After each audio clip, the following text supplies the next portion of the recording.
Good evening. Welcome. I'm John. I'm a bookseller. I'm the event director at Literati Bookstore in downtown Ann Arbor, Michigan. We're so pleased to welcome Coco Mellors this evening in support of Cleopatra and Frankenstein and in conversation with Adam Eli. Just a quick webinar overview for those of you who are just joining us. The chat is closed, but you can keep the chat window open as I will be dropping links to purchase Cleopatra and Frankenstein from Literati throughout the event. The Q&A is accessible to you, and we encourage you to submit questions, any questions you might have this evening at any time, and I will read a selection of those questions at the conclusion of the conversation. Live transcription is also available on your toolbar as well. If you're watching us later on YouTube, there are, of course, always links to purchase books directly below in the description. You can also subscribe to be kept apprised of our events when they become available on our channel. And as a reminder, you can shop for more books at literatibookstore.com to have shipped to your home anywhere in the United States.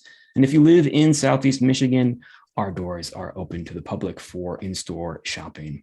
Most of all, we'd just like to thank you for your attendance this evening or this morning or this afternoon, depending on where and when in the world you may be joining us. So without further ado, I will welcome Adam Eli to introduce Coco Mellors.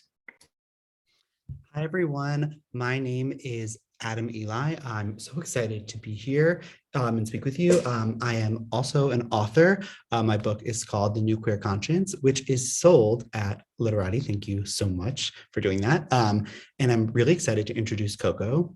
Coco grew up in London and New York. She has an MFA from NYU, where she was a recipient of the Goldwater Fellowship. She currently lives in Los Angeles, California, with her husband, who you may have read about in her now iconic modern love piece. Her first book, Cleopatra and Frankenstein, came out last week and has received a star review from Kirkus, been called the hottest book of the year by Sunday Style, gone viral on Bookstagram, and will be translated and distributed in, as of right now, 10 different languages. Also, she's my best friend. I am so excited to introduce you to Coco Mellors. Hi. Thank you so much for that introduction, Adam. That was very, very lovely. So to start us off, I thought I would just read for a couple of minutes from my novel, Cleopatra and Frankenstein. You can see it here. It has a very beautiful cover. The titular characters are Cleo and Frank, who are a couple who get married, relatively quickly after deciding that it would benefit Cleo to stay in America and get a green card. A lot of the story centers around them, but it's also told from the perspective of their friends and family who are affected by this marriage. And the section that I'm going to read just for a couple of minutes from is Eleanor's section, who is a woman who starts working at Frank's advertising agency, sort of about halfway through the novel. So I think that's really all you need to know for this part. I'm going to set myself a little timer because I don't want to read for too long. So, okay. October. Miraculously, I have a new job. It's a freelance gig at an ad agency as a copywriter. My contract is for 3 months with the option to extend. They call this temp to perm. I love this phrase. Not only is it palindrome adjacent, it is extremely useful. All situations in life fall into one of these two categories. For example, the fact you are 37 years old and currently live with your mother in New Jersey, I remind myself, is temp. But the shape of your chin, sadly, perm. Until recently, I was living in LA, working in the writer's room of a show about a clairvoyant cat. But due to creative differences, I made my departure. In fact, I was departed. The exact words they used were invited to leave. Not even the cat saw it coming. To hell with it. I'm relieved to leave LA, that sinkhole of creative ambition masquerading as an industry town. At least in Fairlawn, New Jersey, the first question posed isn't always TV or film, like getting asked still or sparkling at a restaurant. I'm being shown around the office by Jackie, the creative director's assistant. She's in her 50s with a poof of blonde hair and large blue eyes lined disconcertingly in more blue. Jackie is like a poodle in that her fluffy exterior belies a keen and cunning intelligence. No, she says when she sees where I'm sitting. Nuh-uh, we're not keeping you here. She leans over the desk and taps numbers into a phone with practiced efficiency. Raoul, hi, hon, it's Jackie. I'm going to need you to help me move a new hire. Thanks, gorgeous. She hangs up and turns to me. Is there something wrong with my desk? I ask. You're our only female writer, she says, and an actual adult. You're not sitting in the boondocks with the interns. The only object on my desk when I arrive is a mug that says, always do what you love. It goes straight into a drawer. My mother is picking fresh mint from the garden for tea when I get home. Her mugs have different bird species painted on them. Her favorite is the goldfinch. She gives me red cardinal. She only gives blackbird to people she doesn't like. We kill an evening watching Sing Your Heart Out, a singing competition that seems to mandate that the singers have endured a life hardship, ranging from the very bad, a dead parent or leukemia, to the kind of sad, a dead grandparent or hoarding, to the really stretching it, a dead pet or mono. The contestants take turns tearfully recounting their stories in front of a wall advertising an energy drink. What would you sing? Asks my mother. I don't know, I say. Something about being a woman. You? Oh, some sexy pop song, she says. Really give him a show. My mother's living room has two sofas, the eating couch and the visitor's couch. An essay I wrote about nature in the 5th grade hangs on the wall. She said she knew I was a sensitive child when she read the first line. The park is a place of exquisite beauty and extreme danger. I watch the car headlights stripe the ceiling and try to make a list of everything I want to do with the rest of my life. I get to number 3, find my rollerblades, before the rain starts plucking at the roof, and I give myself over to sleep. One downside of my upgraded desk is that I now sit next to an editor named Mike. Mike is tall and sandy-haired with a pale, boneless face that looks like soft serve. He has a miniature basketball hoop above his desk next to a picture of the Karate Kid. You meet the creative director, Frank, yet? He asks before asking my name. Not yet, I say. He's the best, he says. He got drunk at our last holiday party and started giving out $100 bills. Last year, we shot an air freshener ad in Tokyo, and he bared his ass to the whole of Shibuya Crossing from a Starbucks window because he lost a bet. All these Japanese people were like freaking out. And yet, amazingly, the glass ceiling still exists, I say. Mike rolls his eyes and wheels his chair away from my desk. It's not because he's a man, he said that stuff, he says. It's because he was drunk. My brother Levi calls from upstate to tell me he's got a new job at the hot food counter at the local supermarket. Levi plays experimental jazz and lives in the same town he went to college. It has a gas station and 4 churches. He shares a house with a litter of his bandmates and his girlfriend, who may or may not have been homeless before they got together. He told me that the only thing she owned when he met her was an industrial-grade hairdryer. Congratulations on your job at the food counter, Levi, I say. Hot food counter, he says. Before I left LA, I started a script about 2 parasites, Scrip and Scrap, who live in a junk heap at the end of the world. When I close my eyes, I see colorful mountains of trash, skeletal sofas, strollers covered with moss, pigeon-winged books, twisted condom wrappers, crushed paint cans, smashed computers, moldy bedspreads, burned out TV sets. It's a kids' show, I think, or maybe a comedy, a kids' comedy. It's called Human Garbage. I'll stop there. Coco, thank you so much for that.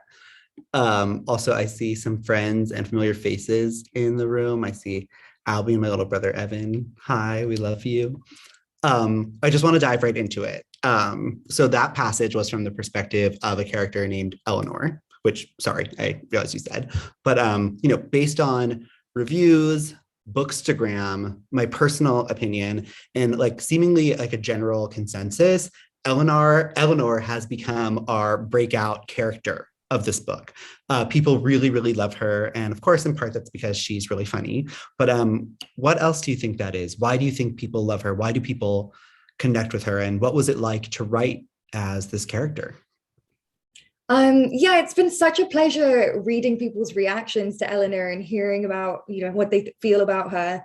She was kind of a wild card character to have in the book. She's the only character in the whole book whose sections are written in first person, which is partly why I like to read from her sections. I think first person like really lends itself to being spoken aloud a little more than close third, which is how the rest of the book is written.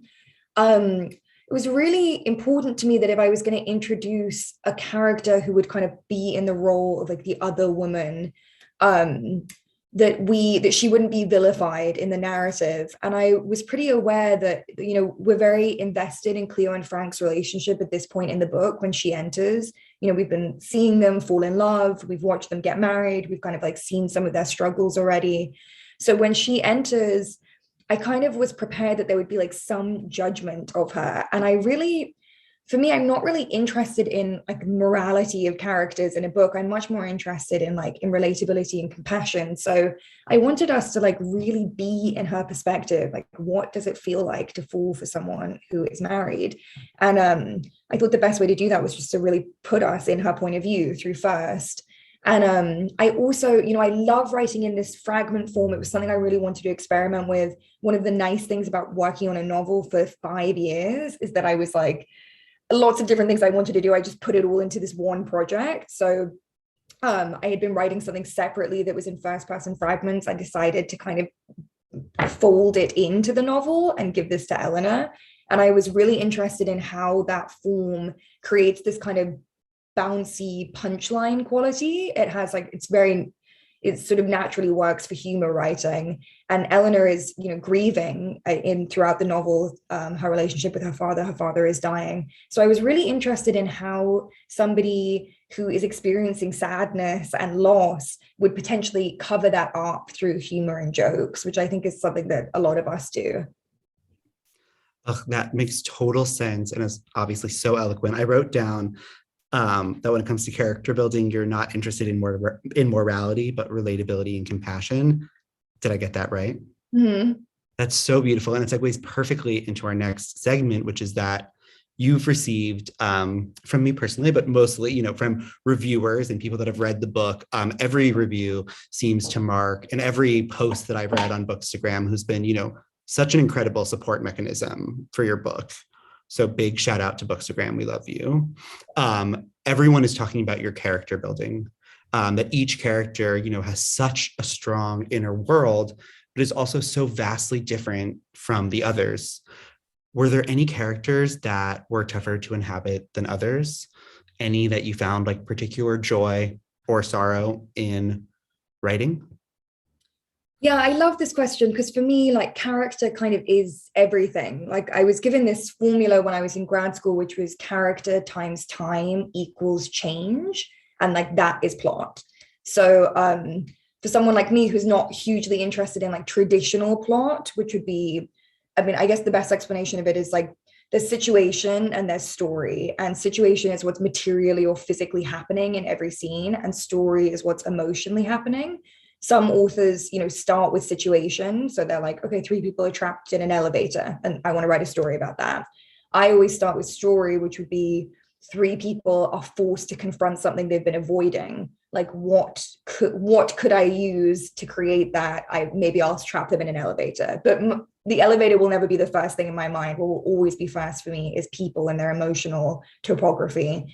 So this novel is all that character. Basically, that's something. If you're not interested in character-driven novels, I don't think it will be for you. But I think most people are, because that's what drives us in life. As we're interested as human beings, we're pack animals.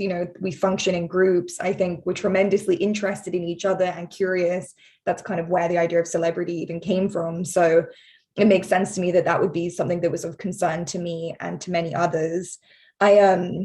Probably the character that I found the hardest to write was Cleo, who is, one of the main characters of the book. She's 24 years old at the start of the novel. She's a young British artist who marries Frank, who's 20 years older than her, an American, to stay in America. She's definitely the character who on the surface is the most like me. I was 25 when I started writing the books. We were the same age, with the same nationality. I ended up giving her a lot of my like physical characteristics to try to bring her to life. But I actually really, really struggled with her. Especially, sorry, Yeah, most I gave her especially that like long bow, blonde hair, which I the have. long hair. Yeah. I gave her my cowboy boots. I gave her the brand of cigarette I used to smoke. I no longer smoke, yay, but Capri's. And so, but I really struggled with her for a long time because she was a character. I don't know. She was very mysterious to me. She's extremely visual. She's an artist. She's very sublimated emotionally. She's not that verbal. She doesn't express herself as kind of openly as Frank, who's a writer. Well, he's a creative director, but or Eleanor, who's a copywriter, or some of the other characters who are much more loquacious. So I found that she was always kind of slipping away from me in scenes. So it took me probably, I mean, I worked on this book solidly for 5 years before I sold it and then edited it for another year with my editors. So probably around year 3, year 4, I finally started to understand who she was. That's a pretty long time to work with a character before you know them. And then it makes me laugh because everyone just assumes she's me. And I wish, that would have been a lot easier. Totally. Also, I loved emotional topography. And if the words emotional topography, if we have time at the end, I want to come back to that. But before we do that, I want to talk about what you just spoke about how long you worked on the book for, and how long you had to inhabit Cleo, because you faced, to put it nicely, you faced a lot of rejection when it came to this book. And you've been really open about that in the press and in general and at our last event. And, I can attest to this level of rejection because I was there for a lot of it. And I was just wondering if you could speak a little bit about that, the experience of putting so much into something and, facing a lot of rejection. Yeah, I love talking about rejection. I think it's so important as anyone, but especially as a writer, to like be really honest about that. This is not the case for like every writer. I have a friend from my MFA who sold her book very quickly. But that doesn't mean that everything was straightforward for her. But for me personally, the ability to keep going in the face of disappointment is what has made me a writer, essentially. So I think I didn't get into my first choice for undergrad or graduate school, so I got rejected by a number of agents who didn't want to represent this book before I found my wonderful agent who did. And then once I had an agent, which I probably got around like year 4, and then we worked on the book for another year together, it got sent out to 15 publishers in the US and 15 in the UK, and every single one of them ended up turning the book down. And it was a grueling period of my life, I have to say. But I did learn that there's such thing as kind of like good rejection and bad rejection. And most of the kind of no's I was getting were really, really kind, thoughtful responses from editors talking about what they loved about the book. There was a really strong response to the characters, but the form of the novel at that time was even more experimental than it is now. And it just wasn't really working. Like I would leave Cleo and Frank, the main characters, for like hundreds of pages while I would follow another character into their life, which I was fine with, but I now see as a reader is like really, really frustrating. So luckily there were 2 editors, one in the UK and one in the US, who were very, very generous and willing to read the book again if I made some changes. So over a Christmas break, I remember I went back and I did a big rewrite of the novel. And I'd kind of heard the same thing over and over again from editors, which is that like the plot wasn't really working and that it needed to focus and it needed to feel more tied together. And I kind of think if you hear the same thing more than like 2 or 3 times, like you just kind of have to assume it's true. So I was like, all right, that's something. I've never written a book before. I'm a first-time novelist. Like I trust that that's probably true. And so I did this rewrite. I think the book got a lot stronger as a result. I sent it back to those 2 editors and they both bought it, which was amazing. But it's definitely, a happy ending and I'm very happy about that. But I think it's really important for me to talk to people about how long that process took and how, I don't know, how disheartening it was at times. And I was just very, very reliant on a group of friends and other writers who kept me going. And so for anyone who's in a project and struggling or, struggling to have it be received, a lot of the time as a writer, you get ignored. I don't think we talk about that either. Like you just never hear anything sometimes. And that's can be really just sort of deflating as an experience. So definitely finding people who can keep you going and having a very strong sense of why I believed in this book, why I wanted to write it. And and just letting myself sort of cry and feel sad. And then the next day I would like brush myself off and keep going. As always, beautifully said. And something I'm going to skip around on the questions a little bit because I want to speak to that sort of process. And this is a question that I like to ask writers when I interview them. And so this is a fill in the blank question. And the question is, in order to be a writer, you need to blank. In order to be a writer, you do not need to blank. So what do you need in order to be a writer? And what don't you need in order to be a writer?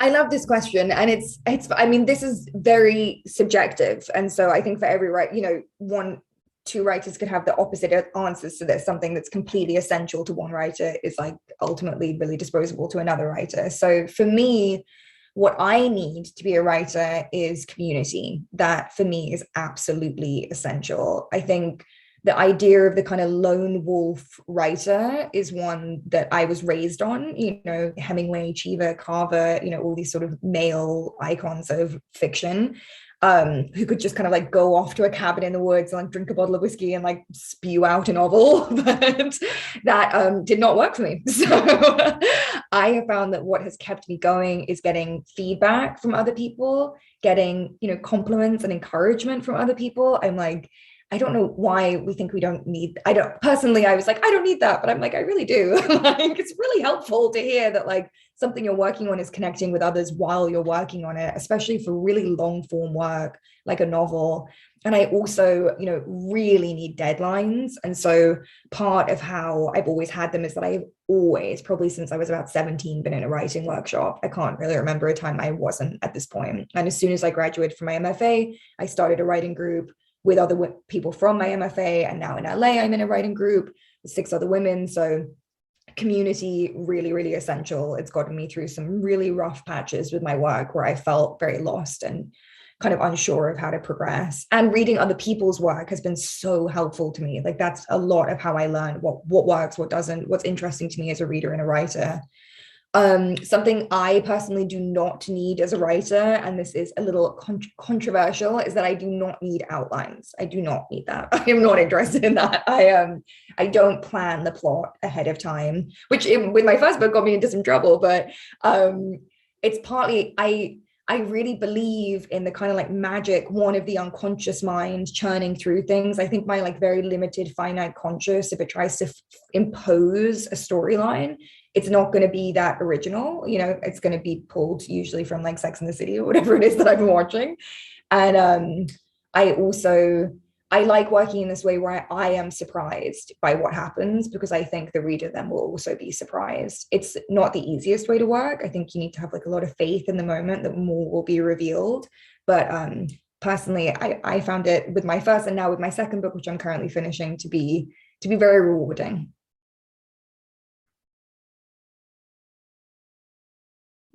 Yeah.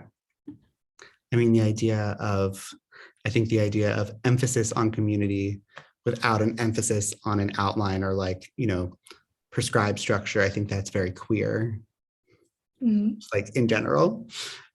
Speaking about something else, something that I had a hard time connecting with, but I certainly noticed, is that your book is filled with a lot of fabulous people and none of them have social media, because the book is set in 2007. I think it's pretty absent from the narrative. And I was wondering, what was sort of the thought behind this choice? Yeah, I mean, this is like a really interesting question in literature, is like, how does technology work in a form of art that is so slow? Like I sold the book when I was 30. I'm now 32. It took 2 years to come out. For me, it took several years to write. Most authors, I think, at least take a year to write a book, and that would be very quick, I would say. So, and technology moves so much faster than that. So there are definitely amazing books written about technology and with the internet. And, and there are a couple that came out last year that I think were phenomenal. For me personally, I felt that it would date the book too quickly, especially as I knew that I was going to be with these characters for a while. And so I set it in the early 2000s for a number of reasons. One, because it was before the stock market crash. So I was writing about a time that had this kind of like glittering almost like acrobatic quality, that everything's balanced, everything's like at its kind of peak, and there's this feeling that it's about to shatter and fall. And I think that's true of the characters' lives, and I think it was true of kind of what was happening more, at a sort of larger sense in the country. I also said it in the early 2000s because it was a very time that I really enjoyed in New York. It was a great period of New York nightlife. It was a really fun time. So I wanted that kind of like decadent, hedonistic sort of like that spirit to be imbued with the book. And then the third and very practical reason is that people didn't have social media then. So it was something I didn't really have to address. And also, I think people's behavior was different as a result. I think the way that people went out and the way they acted, there was like less fear of being documented. So that can be seen as a good or a bad thing. It, sort of depends, but that freedom is definitely in the novel. Definitely. And I think that you have a lot of characters that are doing their best to build identities for themselves or find their identities. And now it's sort of impossible to separate that from social media. So I think that is totally true and makes total sense. I also wanted to know if there was anything that you regret about the book. Like, is there anything that you left out that you wished you'd put in, or anything you put in that reading back now in print, you were like, could have sort of gone without that? Wait, but also, sorry, I just wanted to say also before you answer that we'd love to hear questions from the audience. I know there are a few loyal folks out there, but if you have questions, please ask them. It is much more interesting if the questions come from you than me, because we know each other really well. So if you feel comfortable, please ask us a question. We definitely have time for that. So let me repeat the question now, which is that, Coco, is there anything that you regret about the book? Anything that you left out that you wish you kept in, or anything that you kept in that maybe could have been left out? It's funny. I'm not really someone who lives with a lot of regret in life. So I kind of think that everything that's in there, that was what I could do at the time. And I think one of the benefits of having lived with that book for 7 years is that there's not much about it that felt rushed to me. So I feel like everything that got included, I had a lot of time to think about that and to like really be sort of sure. There was definitely, like, in an earlier draft of the novel, there was a kind of monologue. I was very inspired. I'd been reading Moby Dick and I was very inspired by the part in Moby Dick that turns into a play, just apropos of nothing. And so I really loved this idea of like playing with form and surprising the reader. I included almost like a monologue, like kind of like almost like a soliloquy sort of in a play from the perspective of Frank's mother that like no one liked and no one asked for, like over and over again. People were like, this doesn't seem to work. And I kept it in a lot longer than I should have, because I liked it itself. Like, I thought it was interesting, but it was about like Frank's mother's like skiing career and like how she never went to the Olympics. And like, it was, which I think is fascinating, but like it didn't serve the novel as a whole. And I definitely have learned now with my second book too, that like when you're working in this long form, like everything has to serve the larger purpose of the book. Like, even if I like it as a kind of its own scene, it doesn't mean that it's right for the book. So definitely that was like that. I learned that. So that will never see the light of day. But there's nothing else that I really regret, to be honest. But I think one of the things I'm happy about is I'm extremely proud of this novel, and I think I put my all into it, but I don't think it's my best work. Thank God, I'm 32, a novelist is considered pretty young until you're like, I think I'm 60. So like, it's a long career being a writer. So I'm happy to think that there's a lot that I'll get to explore in my next novels. This one is very much friendship and romance. And I think my new novel is very much about family and siblings. And then my next book, which I have an idea for, is going to be intergenerational, 3 generations. So much left to do. No time for regrets. I only really believe in just looking forward as a writer. Totally. Also, that's the first time that I'm hearing about the third book and the idea. So I'm looking forward to calling you after this. This is something that we spoke to a little bit, but I don't think it can ever hurt. It's definitely something that I want to know, which is that, what do you wish? And again, we covered it a little bit, but I want to ask it to you clearly, which is, what do you wish that you knew before starting to write your first novel? And what would you say to someone? What's the best advice you can give to someone that's writing their first novel right now? I think one of the things, I think what I didn't know was the time that it would take. And I'm really glad I didn't know. I think it's a little bit like giving birth, and that like you can't actually imagine the pain. And that's why you're able to do it multiple times. Um, so I think I started it almost blithely, like, oh, I'm going to write a book. And then, like 5 years later, I was like, I'm still here. I'm still doing it. And what I would say to someone who's starting out writing a book, I think is to find a way to be really, really kind to yourself through the process of writing it. It's lonely writing a book, no matter how many people you surround yourself with. Ultimately, like the process comes down to you. It's you and a page. And I think if you can't enjoy the process of writing, if you can't enjoy actually being in it, then it's not going to be a great experience. Because I would say like 95% is you alone in a room trying to work through with your characters, trying to work out what happens next, what would be, beneficial to the book. And then there's like 5%, which gets to be about like chatting to other people, or like this, doing these kind of readings or publishing. So I would remind myself often when I was in the library at like 11 at night on a Wednesday, having to go to work the next day, that one, no one's forcing me to do this, like it's my choice. And two, like I love this, I love writing. It's my favorite thing in the entire world. And so I have to enjoy it while I'm doing it. Otherwise, I'm not in it for the money. So you've got to find the joy in it. Totally. What a hopeful and lovely answer, just as you are a hopeful and lovely person. We have some questions from the audience, which is wonderful. Please keep sending those in.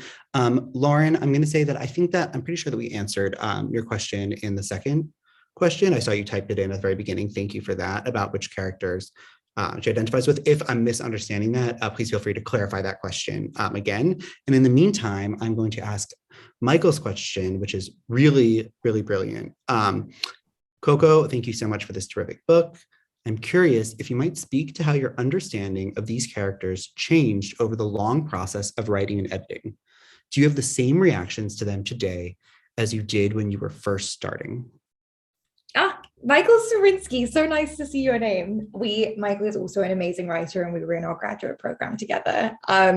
This is such a cool question, and I changed a lot while writing the book. The difference between being 25 and being 30 in my, 30s is for anyone. I think it's a big shift for anyone's life. We all change a lot, I think, in that late 20s period.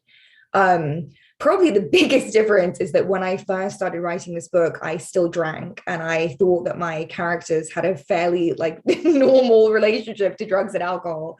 And about a year and a half in, I got sober, and it completely changed the way I saw what I was writing about. I really had no idea that I was writing about addiction. I knew I was writing about, I knew something was kind of propelling me to write these characters, but I didn't know what it was. And so getting sober myself gave me like a huge amount of clarity to see them from a little bit of a remove. Whereas before I had been really like in there with them, even though like what they lived was very different to what I was living. And there's very little in this novel that I've actually lived through. I feel like I write emotional biography, but I very much write like pure fiction, and that I'm constantly I always am making up scenes that will allow for the emotional story I want to write to more naturally come to the forefront in the most dramatic way.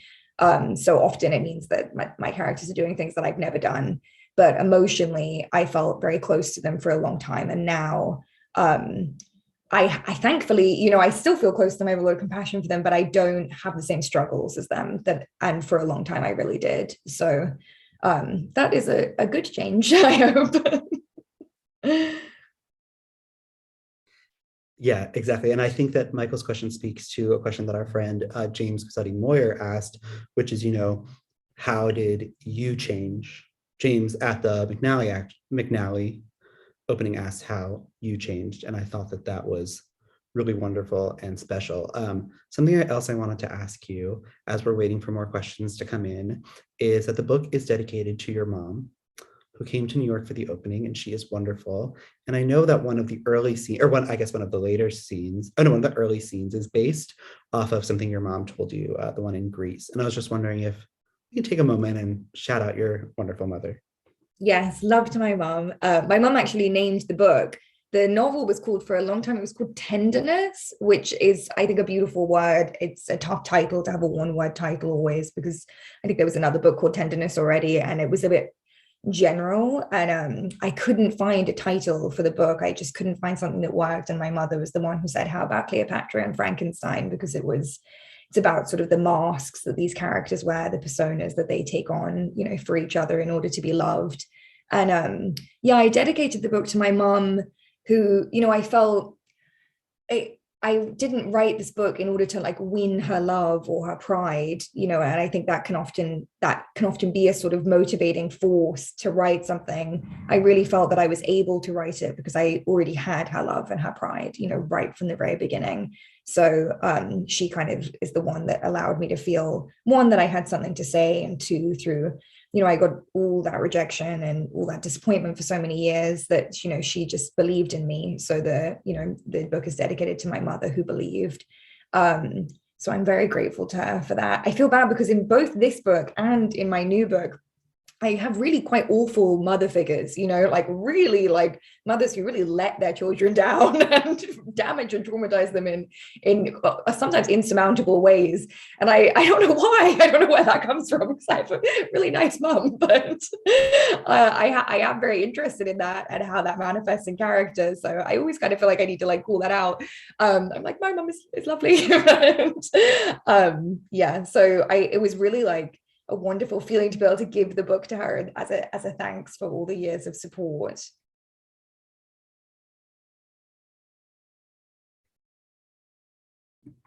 Sorry. Definitely, that makes sense. I'm going to ask you what was my last question, and we can wrap up there, unless another question comes in which case we can answer it. Which is that we are at the wonderful Literati bookstore in Michigan virtually. And I think a really important question to ask all authors is, you know, what, in addition to your book, which everyone will be purchasing online, what other books should we buy tonight? What else do you recommend to us? I'm so glad you asked that, Adam Eli, because I actually have a couple of books with me. The first book, I'm going to recommend two debuts. I always like to recommend debuts. I've literally been asked this twice, but both times I think it's nice for debut authors to stick together. So my first book that I want to recommend is Detransition Baby by Tori Peters. This was a debut novel that came out last year. It is unbelievable. I think it is one of the most original and insightful debuts, or really any novel I've ever read. It is by a trans female author. She is just, I mean, she's an unbelievable intellectual talent. She's comes from, you know, a very heady, incredible academic background. The story made me laugh. It taught me a lot. It was educational and entertaining. Just really, really incredible. I can't sing its praises highly enough. And then the other debut that I want to talk about is Olga Dies Dreaming, which is just such a fab cover. I love it so much, but the inside is even better than what's on the outside. This is by Xochitl Gonzalez, who's a Puerto Rican author. It's like, it's a sort of political novel. It's a romance novel. It has a lot of intrigue. It really kept me gripped from like the first to last page. She's a really wonderful, fresh voice. It's about a wedding planner and her relationship with her various wealthy and difficult clients, and then her brother Prieto, who is a politician with a pretty dark secret that he is doing everything he can to try to hide.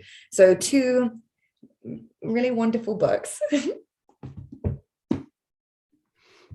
Okay, well, Coco, thank you so much, Literati, and John at Literati. Thank you so much. It has been a total pleasure to know you and support you and to read this book. And I think I'll let John close us out. Absolutely. Thank you both. I'm sorry we couldn't have both of you in the store, but boy, that was just such a wonderful conversation, and Coco, such a lovely reading. Of course, you can purchase the book from Literati. There's links in the chat. There's also links to purchase the books that Coco mentioned. Detransition Baby is a staff pick, much loved in the store. And there's also links in the description below if you're watching us later on YouTube. Hope we can have you both in the store in a not too distant future for your next books. But until then, we hope you continue to stay safe and be well. And to all of our viewers, thank you so much for joining us this evening. We look forward to seeing you at our next event. Have a great evening all. Take care. Thank you so much.